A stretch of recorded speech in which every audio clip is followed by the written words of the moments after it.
Hello, everyone. Welcome to Feels Out Loud, brought to you by Becoming Together Therapy and Wellness. This is your host, Sarah Martini, along with the fabulous Becky McNattin. We are glad to have you listening as we live and share stories of mental health. Good morning, everyone. I had a discussion with a friend recently that has been on my mind, Tara. Okay. It was all about imposter syndrome. Oh, boy. And what the friend and I thought about the topic. And we were both sharing about times that has happened for us and what we did to navigate it. So I really wanted you and I to dive into this today because it's a concept in the mental health world that gets referred to frequently. Mm-hmm. And I want to clarify, imposter syndrome is not an official mental health diagnosis. But it absolutely impacts depression and anxiety. So while we don't diagnose someone specifically with imposter syndrome, it is a lived experience that the mental health community has been increasingly focused on in recent decades because of the mental health impact. Mm-hmm. And as a therapist, I'm sure you have this as well. I process through the lived influence of imposter syndrome in so many different arenas of life. It's not just professional. It is not. Every role involves imposter syndrome, and it changes how we feel about ourselves, which impacts our self-esteem and sense of worth. And so I went to see how common imposter syndrome is. And when I looked it up, several sources say it could be as high as 80%. That's crazy. Guess what I thought? I found myself wondering, is there actually 20% that has not experienced imposter syndrome? I feel like everybody does. That's valid. Where's the 20%? That's amazing. So every time I've started a new thing, I definitely have this experience. Mm-hmm. Tara, what's a time that you've experienced imposter syndrome? Oh my goodness, I'm experiencing it right now. In that, oh, I love that so much. I've said this before. I taught for over 20 years. Uh-huh. And I knew it real well, and I was good at it. And I was the expert. Mm-hmm. And people would come to me about ability and skill and things like that. And then I decided to leave it all behind and then start over and become a therapist. Mm-hmm. So being new to the therapist world, I'm still struggling with, and I talk to coworkers who are new therapists, mm-hmm. and we live that every day in that at our age, many of us, it's our second career. And it's like, whoa, we were experts in one area, and now we're here learning, and we're living this imposter syndrome going, are we supposed to be here? Yeah. Well, because everybody else looks like they know exactly what they're doing. You and I last week spent so much time talking about a facet of unknown, which was in travel anxiety. But from this facet of unknown in beginning something new, yes, we can experience imposter syndrome. Yep. And I remember one time being in a room of leaders, all people who I had looked up to so much. Mm-hmm. And wondered, how did I get into this room with all these people who are smarter than me? Yeah. I remember it was so strange because I felt like I absolutely did not have the skills to offer anything of substance mm-hmm. to that group. And what I've learned about myself is that when imposter syndrome is high for me, I tend to do some very interesting things to calm my intense self-doubt. What do you do? I frequently go to trying to do all of the things. And I think every coping tool we come up with sometimes without even knowing it. What have you done to cope with imposter syndrome? One of the things that has helped me is realizing to pause. And I literally will say it to myself, like, pause. Okay, just pause. Mm-hmm. I did all the things they did to get here. I had to pass. So you look at it black and white, right? You take the emotion out of it. I took the same exam. I've put in the same amount of hours.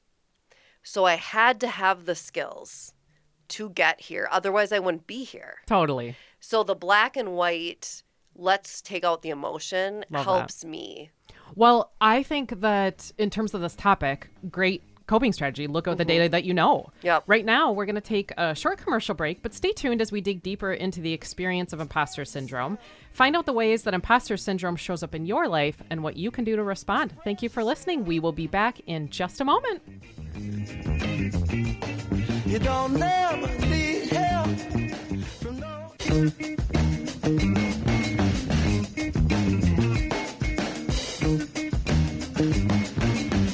Welcome back to Feels Out Loud, brought to you by Becoming Together Therapy and Wellness. I'm Tara Martini with Becky McNattin. Let's dive right back into our discussion on imposter syndrome. Love it. Well, Yes. imposter syndrome was first identified in the late 70s. So this has been a concept we've been talking about in the mental health world for decades now. And it was actually coined imposter phenomenon. Two researchers who were studying the experience of women, and also the researchers were women. So shout out to powerful women. We gotta love that. Yes. So they were studying experiences of women who had earned a PhD in their professional fields. And they noticed in their research that despite having achieved success in their lives, many of these women noted things like not being smart enough for the positions that they had and thought they were fooling other people with their capacities. It was like they believed they were fakes. And this is such a true experience. So these researchers we've got to be onto something. And then from there, the research around imposter phenomenon at the time came into play. We as humans feel like we're going to be found out by other people. Or at least 80% of us do. The other 20, I don't know. Yeah, well, that people around us will realize at some point we didn't actually have the skills or talents they thought we did. Or that we are trying to belong when we don't actually even fit in. Right. And so much of imposter syndrome is rooted in our belief about self. It really is in our belief about self. It definitely is linked to how we're socialized and differs across genders and decades. And in initial research around imposter phenomenon, there was a lot of genderizing in the thought around women in leadership positions or women in particular degrees, having a thought of I don't have the skills for this based on thoughts were in that initial research around socialization and gender. But the reality is that imposter syndrome, definitely not a new concept, and seems to transcend time, age, gender, and even life area. What would you say to this? Why do you think this is, Tara? Well, I think so much of it goes back to, like you said, that idea of the socialization, in that when you take, and the great example is men and women, of when you take a gender who is considered less than and lacked so many rights that the other one had, that any achievement, then there's going to be imposter syndrome of, wait a second, I possess this power to vote. Wait a second, I've possessed this power. I can also be a manager or a boss lady. Because society has told them, no, you couldn't for so long. So it is that idea of, well, if you're inundated with the notion of you can't do that, you're not capable, but now you are in that position, that self-doubt is just sitting there waiting for you once you get to that level. Right. Well, and in terms of contributing factors to what we now call imposter syndrome, you were highlighting second career. It feels like things that when they're new to us, that I'm embarking on something that is somewhat unknown. I've known something that it has this essence of, I don't know, mastery. You said the word expert. What do you think is modeled for us around success, mastery, perfection? I think it is the idea of, so much of that is we're inundated with the idea that mastery and perfection of something is extremely rare and not achievable. So it is, we're always going to work toward perfection, but nothing's perfect. We're going to work toward mastery. So, for example, I'm not insulting school districts here, but I'm pointing out a fact that dawned on me. When teachers are evaluated, and I was on the reevaluation committee for the last district I was in, so we analyzed how are teachers evaluated. Mastery is one of them. And the norm is always never give someone all of that level in each category. Okay. Because then they have nothing to work for. And then they'll have no motivation to be better. Wait, what? Okay, but if it's a level in which we're saying it's achievable and we have it on there as a goal, but we know we're never going to allow people to get there. Yeah. Why are we putting it on there? Mm-hmm. And it created this sense of, it became this unicorn of no one was ever going to achieve mastery. Mm-hmm. And I think in our society, that's one of the things that contributes to it is Yeah. that it's unachievable. It's so rare. So why am I worthy enough of being that person who's going to achieve that? Well, it makes so much sense to me as you say it's pedestalized or as this ideal. Yeah. And likely isn't even real Right. or realistic at Yep. least. Yep. And you have me thinking about something really interesting that it seems like modeling has this connection between a person's worth is tied to what they know. Mm-hmm. That who we are as individuals, our innate worth, and I'm not talking about worth that we can contribute from knowledge, but that we feel like how valuable we are is tied to what we know. Right. Which would seem to perpetuate perfectionism.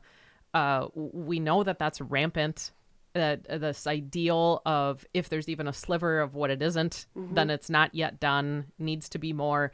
And then that would say something about us Right. as people. And we're not capable. We're not competent. I just said to my supervisor the other day, I said, it's been this long since I've been a therapist. And I said, I left environment which I was the supervisor. I was the one that people came to if they were struggling. And I always had the answer. I was the expert. Yeah.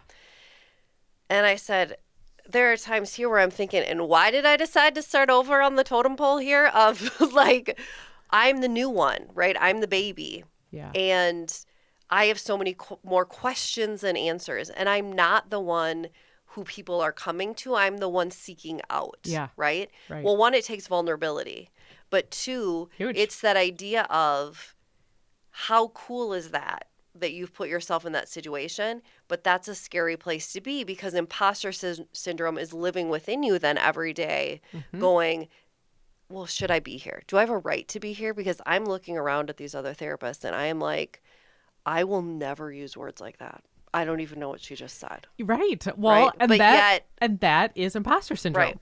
Right. There is a whole institute around this. Which again, It is we called, talked about. yes, we've talked about this several different times. There are whole things about the topics. The Impostor Syndrome Institute. I don't believe it. There really is. Can look it up. Was co-founded by Valerie Young and Carolyn Herforth. Talk about two additional powerhouse women. Which love. Women researchers around women who are doing all the things. So they started the Impostor Syndrome Institute, and their mission is to stamp out imposter syndrome. I don't know if they'll ever succeed, but that's their mission. They have a website where they share lots of information about a training program they developed, as well as their passion and research around imposter syndrome. You can look at their website at impostersyndrome.com. I encourage everybody to go look at this. On their website, I found a quote that absolutely resonated with me. Okay. The quote was, "The only way to stop feeling like an imposter is to stop thinking like an imposter." And I thought that these words highlighted, I'll say it again, the only way to stop feeling like an imposter is to stop thinking like an imposter. And I thought that they got at that experience of our secret worry about what others will think about us and our capacities. That life is so much more than what actually happens. And we talk about this in the mental health world often. It's so much more than what actually happens. It's what we tell ourselves about it. It is the messaging that we send about the things that happen. And sometimes that has more power than the thing itself. So this quote gets at how our own thinking contributes to our beliefs about ourselves. What do you think about this quote, Tara? I mean, amen. I think it is. How many times do we talk about it's the narrative we've written about the situation? Doesn't mean it's the reality of it. Yeah. The idea of we create this story. Part of imposter syndrome is that belief of, and other people believe it too. Right? Yes. Of they believe Tara shouldn't be here or whatever it is. And it's telling yourself and changing that narrative to, but I do deserve to be here. But what's battling me inside is I'm telling myself a different story. Right. Well, and you bring up a really great point that we're telling a story without asking anybody else about what we're saying. So you may be writing something about what I'm thinking. Everybody else thinks that too, without asking everybody else if they actually think that thing. And that's part of the power of imposter syndrome is the secrecy in not sharing what's going on in our minds. Well, and the assumptions we make, right? We assume if I feel this way, that I'm an imposter, other people feel I am. Yes. And I am not worthy to be here. Yes. And in the Imposter Syndrome Institute on their website, they highlight 5 different types of imposter syndrome. So if you are sitting there listening today and you're thinking, okay, well, yeah, I have experienced imposter syndrome. There are different iterations of this. Tell us more. I think it's super helpful to understand how might imposter syndrome manifest itself for us specifically as people. Okay. And so first type of imposter syndrome is the perfectionist. Now, if someone feels imposter syndrome from this perfection space, they are going to focus on how things are done, the process, and the outcomes. But almost everything is seen as needing improvement. Almost everything is seen as needing improvement. One minor issue can equal the experience of failure. And success can mean the base expectation rises. We can talk about this as like the bar gets reset somewhere else. Unless you were absolutely perfect, you could have done better. And likely we're not very clear with ourselves even when we're experiencing imposter syndrome on what actually is perfect. We haven't totally identified that. Right. So we look for the sliver of what it isn't to constantly say it wasn't perfect, to then say, and I'm an imposter. Right. We see this everywhere. Have you noticed this anywhere recently? Oh my gosh, yes. And I'll just give one more example of my work imposter syndrome is I've noticed in that one of the things I've been getting good at are things like notes, right? We have to give notes on our sessions. And I just was on a roll, like, all right, I've got this. This is one of my stronger things. And then I made like one mistake. A tiny mistake that I caught, and then supervisor caught it and was like, hey, and I went, oh yeah, I said, I was going to bring that up. Like, that's awesome, whatever. Maybe took 45 seconds of my life and time, but it immediately brought me right back to, well, I'm a failure at notes, and it was like, yes, that's a great example. Yes. I am learning and I was feeling like I was gaining the skill. I am still doing a good job. Yeah. One mistake does not equate to starting all over and losing your progress. Yeah, and that perfectionism gets at some of the absolutes of like, I'm always a failure, or this will always be this way. Right. Second imposter syndrome type is the expert. We've talked about expert a couple times already on the show so far today. So this would be a person that knowledge version of perfectionism. The primary focus is on what and how much you know and can do. So you expect yourself to know everything and anything that might show that you are like aware and capable of the thing. Yep. And if you don't, well, that's failure to meet competence. So if you don't know all the knowing, you have failed to meet competence. And until you know there is all there is to know about a topic, you haven't mastered it and cannot be an expert in it.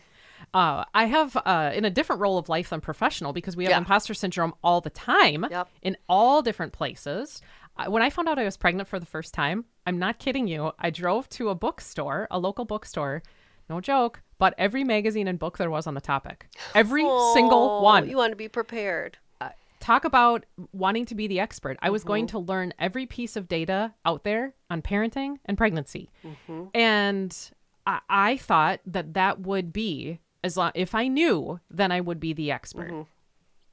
I see how we insulate ourselves in that knowledge, and how also it's the knowledge version of perfectionism, because there's always an awareness of we don't know all the knowing. We don't know all the knowing. And how overwhelming to acknowledge we don't know. Entirely. And then we have the natural genius. Oh boy. Yep. So this would be a person who focuses on thinking that competence. So imposter syndrome would get you thinking. Competence is geared around ease and speed in this kind of thinking. Wow. Okay. So certainly folks in this category care about outcomes too.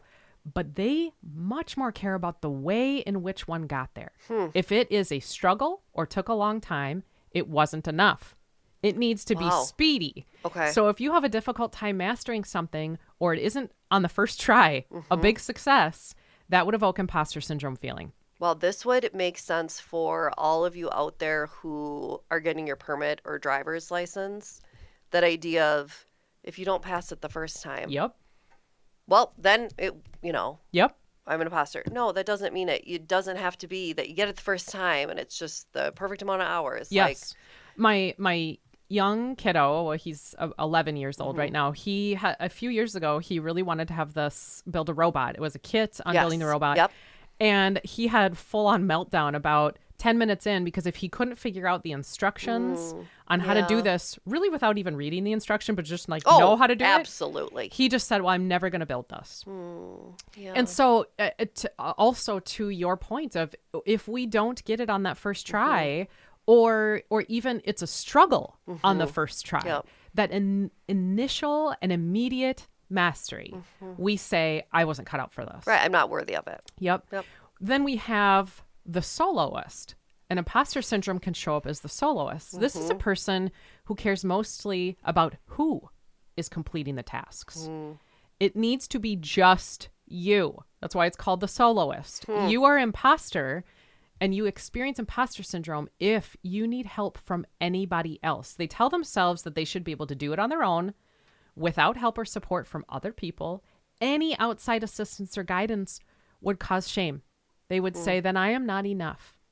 And if you don't get there on your own, you need to question your abilities. Right. So this is a lonely existence. To be very lonely. The soloist in imposter syndrome. Do you know anybody like this, Tara? Yeah, you're looking at her. Okay. Okay. Staring at her. So here's the fascinating thing is one of us typically prepares an episode and then the other person will look at it and kind of prepare and to kind of be the other person. And I didn't get to the soloist and I was like chuckling about the perfectionist, yada, yada.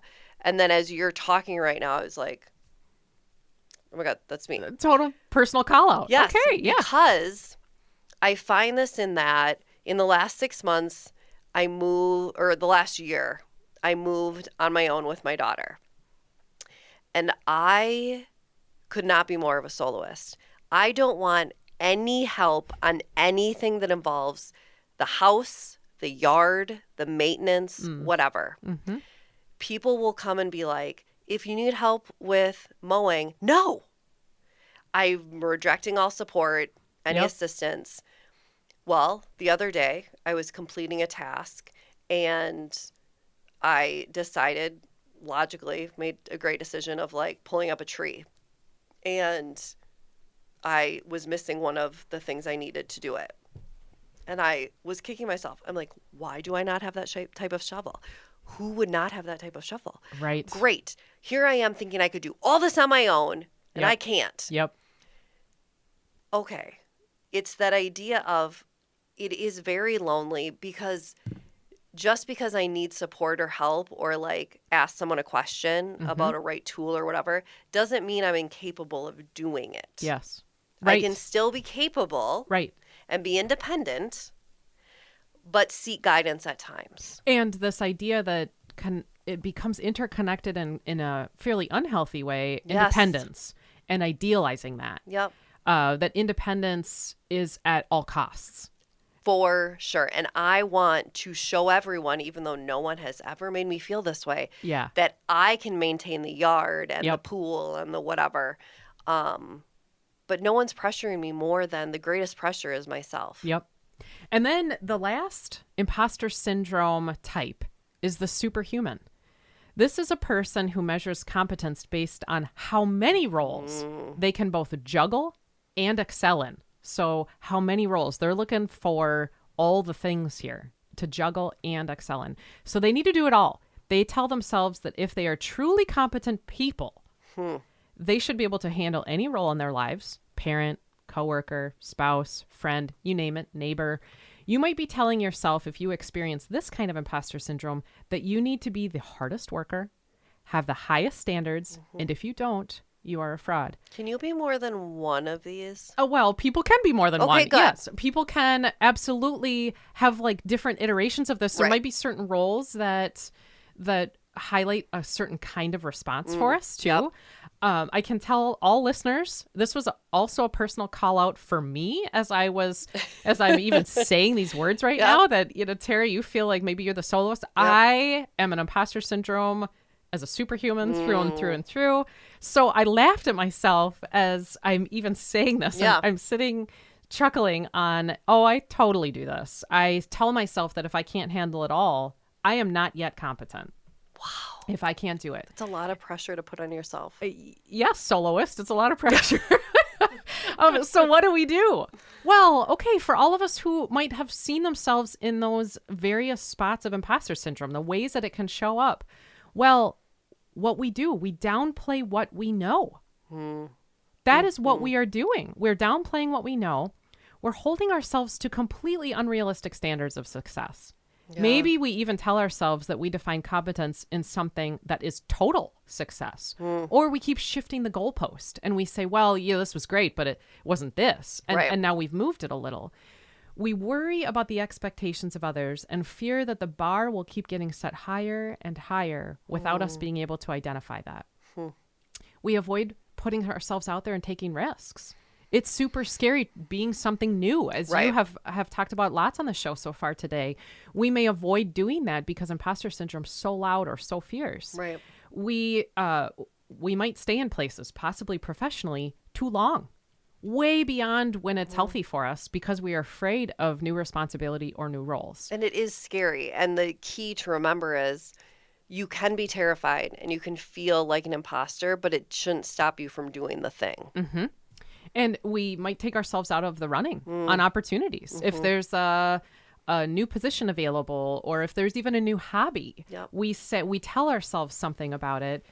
Also, people who experience imposter syndrome are much more likely to feel burnout.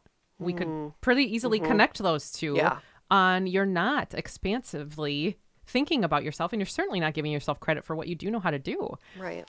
When I think about imposter syndrome, secrecy and shame are core to this paradigm and this framework.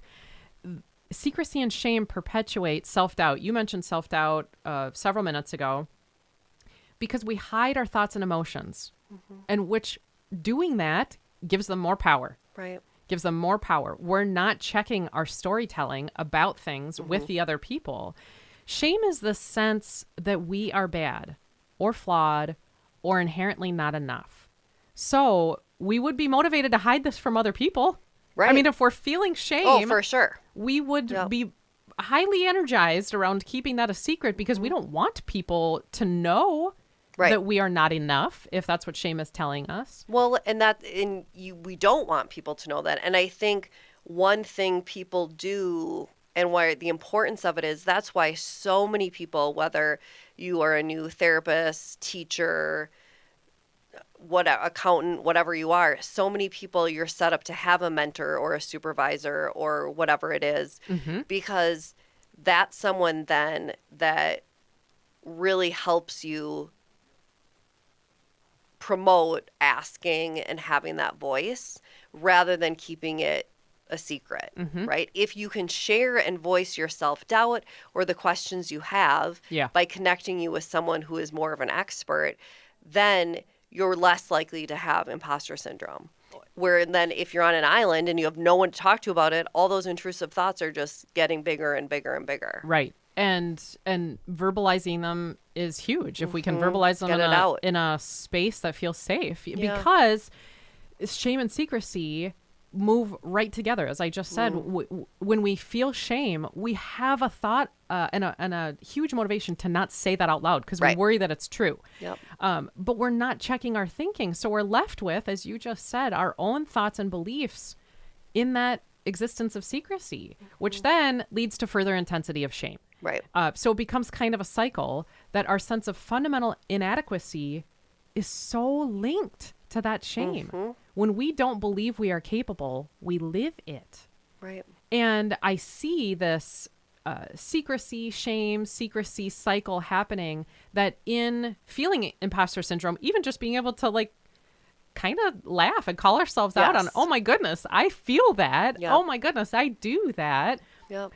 Allows us to disempower the negative thoughts. Exactly. So, that kind of leads to, well, what can we do about imposter syndrome?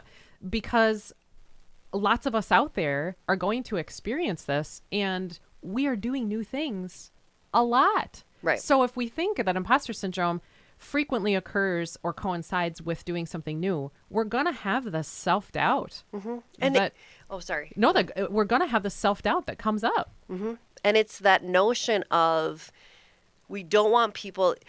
One, imposter syndrome, naturally, yes, the hope is it goes away with time, right? The longer you're in a position, the more competent you feel. But it's the idea of, we don't want people to just think, well, that's what's going to heal this or mend it. Mm-hmm. There are things you can do. Yep. So sharing ourselves. And I make this sound really simple by saying share yourselves, but this is really complicated and very hard to do. Well, you're vulnerable. Yeah. Talk about the self-doubt and process this with people. Practicing vulnerability is a massive step in recognizing the messages that we send to ourselves. Mm-hmm. If you just even say out loud what you're saying in your head, you will realize what you are saying to yourself. Mm-hmm. Because we're now making them more real by saying them out loud. And I think about when I first started a business, huge imposter syndrome on being faced with all sorts of new things that I'd never known about. And it took me a lot of vulnerability to just tell people how much I thought I couldn't do it. Mm-hmm. And people who would listen to me and not necessarily just placate and say, oh, it'll be fine. Right. That would just hear, that's a big thought. Mm-hmm. It's a big thought. I would say we also need to stop rationalizing negative self-statements with humility. People, we do this all the time. We say negative self-statements keep me humble. It means being mean to you is not a sustainable strategy for incenting motivation to pursue our passions. Mm-hmm. I'm going to say that again. Being mean to you is not a sustainable strategy for incenting motivation to pursue passions. Mm-hmm. We might be sending ourselves messages around imposter syndrome and then kind of rationalizing the capacity to do that or continuing to do it in that, well, that just, that keeps me a humble person. No, it's a mean person to you. Yes. We just feel bad. Oh, yes. I don't know that I feel great about doing anything when I've told myself how much I'm bad at it. Right. No, you beat yourself up. So absorb the positive feedback. That makes me think about absorb the positive feedback truly. I want everybody who's listening to hear my words right now. Think about the last time that someone said something positive to you and how quickly you discarded it, you minimized it, or you reduced that affirmation. How fast did you do that? I bet it's already happened today, and your day hasn't even been that long. Think about that and what it would be like to hear what people say and believe them. Hear what gets said to you. If you believe their critical or constructive feedback, my guess is you might. Mm-hmm. Believe the positive statements too. So consider your relationship with positive statements about you and how this influences your self-esteem. Think about that relationship you have with absorbing positive feedback. Practice. I want you to try this. Practice saying thank you to people who tell you something kind or supportive, and then end the sentence there. Don't say something else about minimizing the statement. Don't say, thank you, but I just picked it up from a book right before I walked in here. Yep. Or, well, that's so nice, but actually I don't know what I'm talking about at all. End your sentence after thank you. We do that all the time. And that contributes to imposter syndrome in huge ways. Thank you, period. Thank you. Yes. That's it.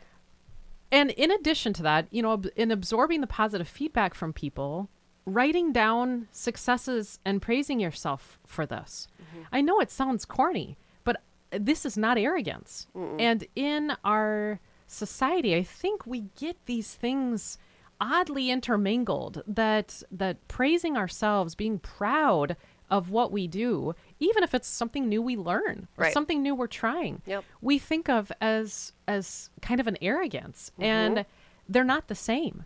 I don't know if we're very good at praising ourselves. I'm not we're super sure. awful, I feel like. If we can't accept the praise from others, I don't know how well we do this by ourselves and how much that perpetuates imposter syndrome. So this would be seeking to notice more expansively what you do. I would guess listeners do a short little check-in, even as I'm speaking right now. Do you notice the things you don't do well? And do you notice the things that could use improvement? What in those parts of imposter syndrome did you see yourselves on? If you're doing those, looking expansively at what you do would also mean that you need to notice the successes. Give yourself credit for the things you're doing in all of those areas of life. And then, when you're doing that, positive self-talk about it. Think about the ways that you talk to yourself and the things that you say. You kind of mentioned this just a minute ago, Tara. How often do you use words associated with failure or not good enough to describe what you do? When outcomes may not turn out as intended, what do you say to yourself about this? Well, and then we wonder why we have low self-esteem. Yes. And we wonder why we have imposter syndrome. Yes. It's because the voices inside. Do these unintended outcomes get labeled as failure? Right. If that sliver of the thing didn't work out how you thought it would, is that because you're bad? Or because you don't know enough yet? And what is there a way to respond with compassion to you? Could that be? That would be the positive self-talk part. Expanding your comfort zone. We did a whole show on expanding comfort zone around traveling. Yep. But recognizing fear and know that imposter syndrome is so much about fear. So much. Gosh, we're so scared. But rather than discarding fear is actually a really beautiful emotion. Rather than discarding it, we also don't have to let it rule our world. Right. And I think we get ourselves thinking that it's one or the other. We don't need to do that. Respond to it with questions. Respond to it with questions. You and I talk about curiosity, about exploring all the time. All the time. Try something new and then praise yourself for doing it. And for taking that risk. And ask fear a couple of questions. Yep. Ask fear a few questions. Set realistic standards. So much of imposter syndrome is setting up these thoughts about what ought to be or what would be if you knew the knowing. And think about your relationship with concepts like failure or even the word mistake. And as I'm saying this, listeners, I'm looking at Tara, and Tara's like, I do have a relationship with the word mistake. I'm quite familiar. We're buddies, actually. How do these words make you feel? Right. If I even just said them and you're listening, did you have a feel about it? Well, then you need to explore that. What would it be like to move toward a place of willingness to make mistakes? Right. That's part of embracing imposter syndrome. And a learner attitude, not necessarily a knower attitude, because learners are going to make mistakes. Well, and it's the idea of how many of us are amazing at talking to our clients, our own children, our friends, our peers about all of these things and talking about how mistakes are a good thing. It shows you're learning. It shows you're growing. And then here we are living the imposter syndrome every day, taking our mistakes and, like you said, they're just a massive catastrophe now. Where one of the things, a strategy for this that I have found that really helps is it goes back to the write down successes and praise. I started doing this when I was teaching because you get frustrated of like all these parents and whatever it is. So I created a folder called Happygrams. And then anytime I received a kind email or some kind of award or whatever, I would plop it in there. Love that. And I'd have my students do the same thing. And it was always if you're discouraged, if you're feeling down, go to that. Love it. And remind yourself how capable you are and that you have the skills. And that's a great thing to do while you're experiencing imposter syndrome. I totally love that because the idea of we have choices on how we write emotions. And that's a fantastic coping tool to help balance or respond with compassion to moments of doubt or hardship. We don't need to write doubt as a bad feel. Right. And we don't need to evaluate it that way. Doubt is fear, and that's okay. What we tell ourselves about emotions is what can start to impact our mental health. We have big opportunity in times of imposter syndrome to come up with ways like you just said that are compassionate and kind about our emotional experience and say, here's what is. Yes. You're scared. Yep. So much to think about here. This has so been much. a fantastic discussion. And we're going to take a short commercial break. But when we come back, we will talk through listener questions, all of your questions about imposter syndrome and how to navigate through the moments where you're feeling it. Yes. Feels Out Loud will process your thoughts and questions in just a moment. Everybody needs help. You gotta find your people, then you'll find yourself. Nothing to lose. In a world full of strangers, you don't know who to trust. All you see is danger, trying to find what you lost. We are back again with Feels Out Loud, and this part of the show is where we talk through questions from you, our beautiful listeners.